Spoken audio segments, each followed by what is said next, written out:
త్వరలోనే తెలంగాణకు ప్రధాని మోదీ రానున్నారు. తమిళనాడు, కేరళ రాష్ట్రాల్లో ఎన్నికల ప్రచారంలో పాల్గొననున్న ఆయన తెలంగాణలోనూ పర్యటించనున్నారు. ఈ సందర్భంగా పలు అభివృద్ధి కార్యక్రమాలు, ప్రారంభోత్సవాలకు శ్రీకారం చుట్టనున్నారు ప్రధాని మోదీ. ఇక హైదరాబాద్ టూర్ నేపథ్యంలో పరేడ్ గ్రౌండ్స్ లో బహిరంగ సభకు ప్లాన్ చేస్తోంది టీబీజేపీ.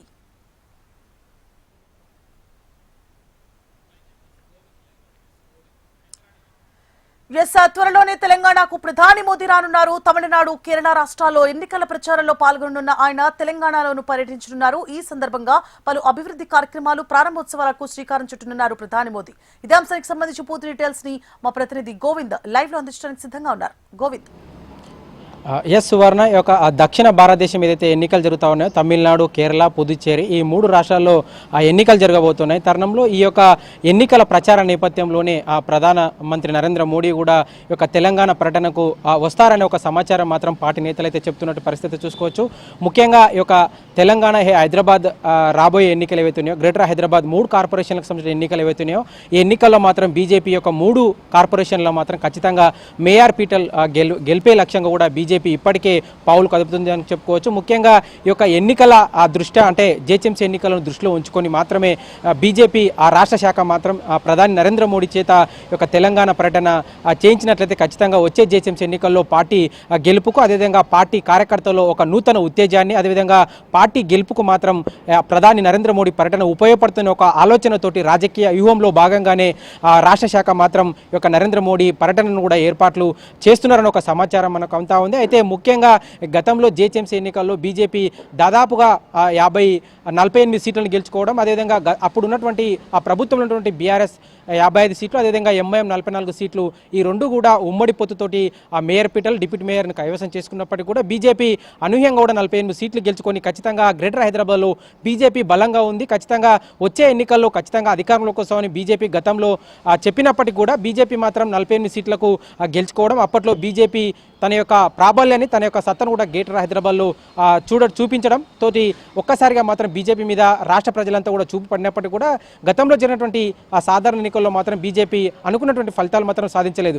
అయితే ఇప్పుడు జరిగినటువంటి అంటే రీసెంట్గా జరిగినటువంటి సర్పంచ్ ఎన్నికలు, అదేవిధంగా మున్సిపల్ ఎన్నికల్లో మాత్రం బీజేపీ చాలా పకడ్బందీగా కూడా ప్రచారాలు నిర్వహించినప్పటికీ, అదేవిధంగా గతంలో జరిగినటువంటి రీసెంట్గా జరిగినటువంటి మున్సిపల్ ఎన్నికల్లో కూడా ఏదో జాతీయ అధ్యక్షులు నితిన్ నబీన్తో సహా, అదేవిధంగా మహారాష్ట్ర సీఎం దేవేంద్ర ఫడ్నవీస్ తోటి సభలు నిర్వహించినప్పటికీ కూడా బీజేపీ అనుకున్న స్థాయిలో మాత్రం మున్సిపల్ ఎన్నికల్లో ఫలితాలు సాధించలేదని ఒక నానుడి అయితే, ఒక విమర్శ అయితే ఉంది. కానీ బీజేపీ మాత్రం మేము ఓటు శాతాన్ని పెంచుకోవడం, అదేవిధంగా ప్రతి మున్సిపల్ వార్డులోకి, బూతులోకి ఖచ్చితంగా బీజేపీ వెళ్ళింది. ఖచ్చితంగా అత్యధికంగా కూడా మున్సిపల్ కౌన్సిలర్లను, అదేవిధంగా కార్పొరేషన్లో మాత్రం కార్పొరేటర్లు మాత్రం బీజేపీ గెలుచుకుంది. కాబట్టి ఖచ్చితంగా బీజేపీ మాత్రం గతం కంటే మెరుగైన ప్రదర్శన సాధించామని బీజేపీ నేతలు చెప్పుకున్న తరుణంలో మరి ఒక సెమీఫైనల్గా అంటే సాధారణ ఎన్నికలకు సెమీఫైనల్గా భావించేటువంటి గ్రేటర్ హైదరాబాద్ ఎన్నికలు ఏవైతున్నాయో ఇక్కడ ప్రస్తుతం కాంగ్రెస్ అధికారంలో ఉంది, అదేవిధంగా ప్రతిపక్షంగా బీఆర్ఎస్ ఉంది. అంటే ప్రతిపక్ష పాత్ర బీఆర్ఎస్ పోషిస్తున్నటువంటి బీఆర్ఎస్ పార్టీ కంటే కూడా ఖచ్చితంగా బీజేపీ యొక్క 3 మేయర్ పీఠాలను గెలిపే లక్ష్యంగా మొత్తంగా కూడా ఈ యొక్క 3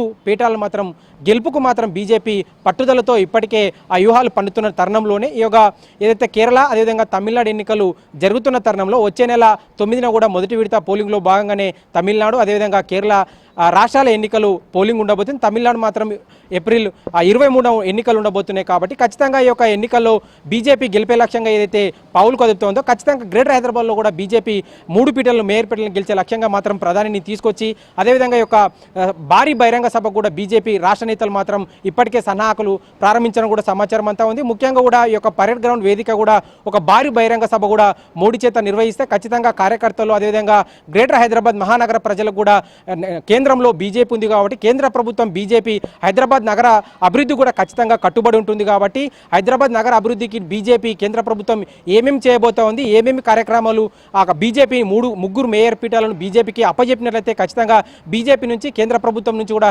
ఖచ్చితంగా ఈ యొక్క నగర అభివృద్ధికి మాత్రం తోడ్పాటు అందిస్తామని ఒక భరోసానిచ్చే విధంగా ఒక కార్యకరంగా కూడా ఒక రాజకీయ వ్యూహంలో భాగంగానే మోడీ చేత ఖచ్చితంగా సభ పెట్టించాలని ఒక లక్ష్యంతో అయితే రాష్ట్ర నేతలు పావులు కదుపుతున్నట్టు చెప్పుకోవచ్చు. అయితే ముఖ్యంగా ఈ యొక్క నరేంద్ర మోడీ పర్యటన మాత్రం బీబీ నగర్లో ఎయిమ్స్ ఇప్పటికే పూర్తయింది కాబట్టి ఖచ్చితంగా ఆ ఎయిమ్స్ యొక్క దాని యొక్క హాస్పిటల్ను ప్రారంభించే ఉద్దేశంతో మాత్రం బీజేపీ అయితే ఇప్పటికే ఒక కార్యక్రమాన్ని అయితే అధికారిక కార్యక్రమాన్ని కూడా పావులు అంటే ఏర్పాట్లు చేసి దాన్ని ప్రారంభించే విధంగా కూడా ఇప్పటికే బీజేపీ ఒక ప్లాన్ అయితే చేసిందని కూడా చెప్పుకోవచ్చు. అయితే ముఖ్యంగా మాత్రం ఇది ఒక కార్యకర్తల ఉత్తేజం, అదేవిధంగా రాష్ట్ర నేతలు ఇప్పటికే కొత్త పాత నేతలు అంటూ కూడా ఇప్పటికే వర్గ విభేదాలు, అంతర్గత విభేదాలతో కొంతవరకు కూడా పార్టీ కొంత తీవ్ర ఇబ్బందులు ఎదుర్కొంటున్న పరిస్థితున్న తరుణంలో మరి మోడీ పర్యటన అంటే మోడీ గతంలో ఇప్పటికే 2 నెలల కింద దక్షిణ భారతదేశ ఎంపీలతో జరిగినటువంటి ఒక ముఖాముఖి చిట్చాట్లో మాత్రం బీజేపీ ఎంపీలను ఉద్దేశిస్తూ మాత్రం రాష్ట్ర ఎంపీలను మాత్రం ఖచ్చితంగా ప్రజల్లోకి వెళ్ళాలి, ఖచ్చితంగా ప్రజా ఉద్యమాలనైతే ప్రజా వ్యతిరేక విధానాలు రాష్ట్ర ప్రభుత్వం ఏదైతే చేస్తూ ఉందో దాని మీద ఖచ్చితంగా గలం విప్పి బీజేపీని ఖచ్చితంగా ప్రజల వద్దకు చేర్చాలి. అదేవిధంగా కేంద్ర ప్రభుత్వ పథకాలు ఏవైతే ఉన్నాయో వాటన్నిటి కూడా ప్రజలకు చేర్చే విధంగా వారిని అవగాహన పరుస్తూ గ్రామీణ స్థాయిలో బూత్ స్థాయిలో మాత్రం కేంద్ర ప్రభుత్వాల పథకాలు పంపిస్తూనే అదేవిధంగా రాష్ట్ర ప్రభుత్వ వైఫల్యాలు ఏవైతే ఉన్నాయో వాటిని ప్రజా వ్యతిరేక వైఫల్యాలు ఉంటాయి కాబట్టి ఖచ్చితంగా వాటిని కూడా ఎత్తి చూపుతూ బీజేపీ బలోపేతానికి ఖచ్చితంగా ఎంపీలు అదేవిధంగా రాష్ట్ర నేతలను పనిచేయాలని కూడా ఇప్పటికే మోడీ సూచించిన నేపథ్యంలో మరి ఏకంగా మోడీ తెలంగాణకు రాబోతున్న తరుణంలో ఖచ్చితంగా ఇక్కడ ఉన్నటువంటి ఎంపీలను అదేవిధంగా ఎమ్మెల్యేలను ఎమ్మెల్సీలతో మాత్రం కాస్త ఒక 10 నుంచి 15 నిమిషాల నిడివి సమయం కేటాయించి కూడా ఖచ్చితంగా వారితో చిట్చాట్ చేసి వచ్చే జిహెచ్ఎంసీ ఎన్నికలు అదేవిధంగా రాబోయే సాధారణ ఎన్నికల్లో గెలిపే లక్ష్యంగా తెలంగాణలో అధికార లక్ష్యంగా కూడా మోడీ ఆ బీజేపీ రాష్ట్ర నేతలకు మాత్రం ఒక దిశానిర్దేశం ఇచ్చే అవకాశం ఉంటుందంటూ కూడా రాష్ట్ర పార్టీ వర్గాల్లో అయితే ఒక చర్చ అయితే నడుస్తుంది. సువర్ణ. Right, thank you for the updates, Govind.